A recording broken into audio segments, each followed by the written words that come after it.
Jennifer, and welcome to my Flagstaff home.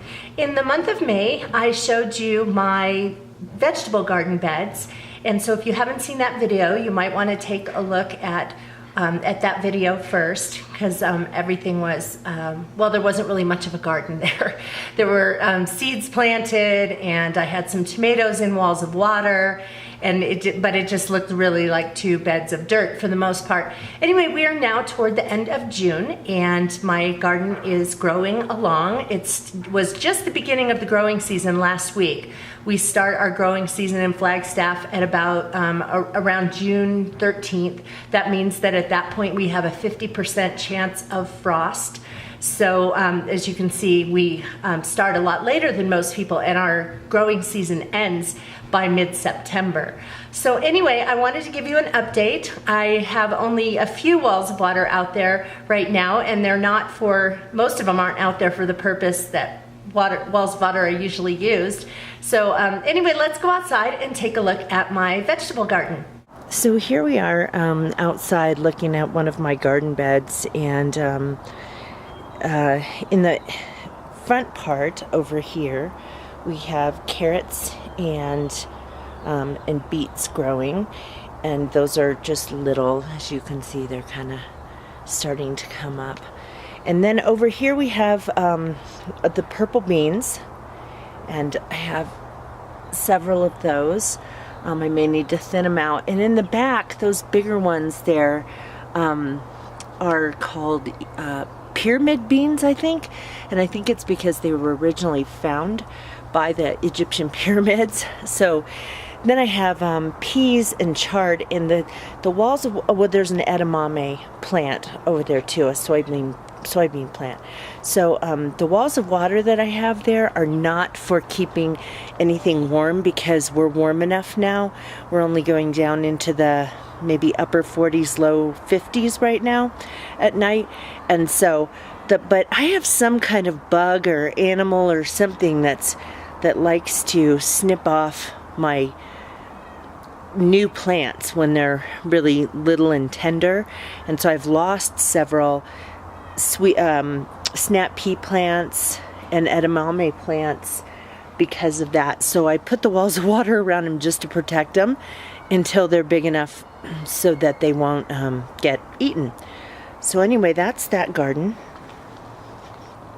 I'll take you over here out to the middle of my yard, and here these are my dry beans. Those are the Jacob's cattle beans, and those are going pretty well. We have a couple of squash plants here. Remember, I got a surprise mix of squash seeds, so I have no idea what I'm growing. This little guy hasn't decided if it wants to grow. It kind of had a compromised stem, so it may not get going. This one has had several male flowers, and that's what squash plants do when they first start flowering, is they put out several male flowers before the female flowers join in, and then they start making fruit. So these are, I think these are all three the same. They're littler ones right now, so those are just getting started. And then I have another couple of squash plants over here. This one's flowering today, so that's nice. And then my tomatoes are starting to get growing. They were a little slow to get started, but our growing season didn't begin until last week. Officially, June 13th is the official beginning of the growing season, and so even though it was a little bit warmer than that here, I don't get too worried about the tomatoes being small at this point. So we're at I'm filming this on June 22nd. So I do have one wall of water here. I had a cherry tomato plant that was growing inside, and so I wanted to sort of protect it from getting blasted by the sun. I'll probably take that one off today. But that's my San Marzano tomato. We've got my cherry tomato. These are mortgage lifter tomatoes, and the ones in the back are brandywine tomatoes. So that will be exciting. This will really end up being a big forest of vegetation once the summer gets going.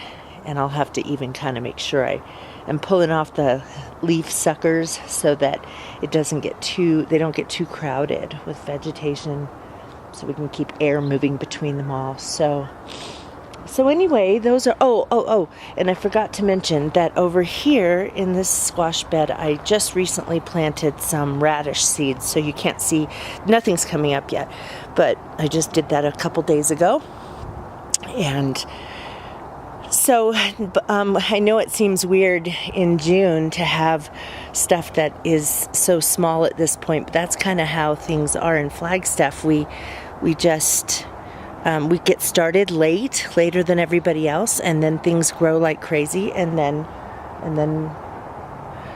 we have a harvest. So anyway, I'll update you in July so you can see the difference. There should be quite a difference by the time we hit this time next month. So anyway, that's the garden.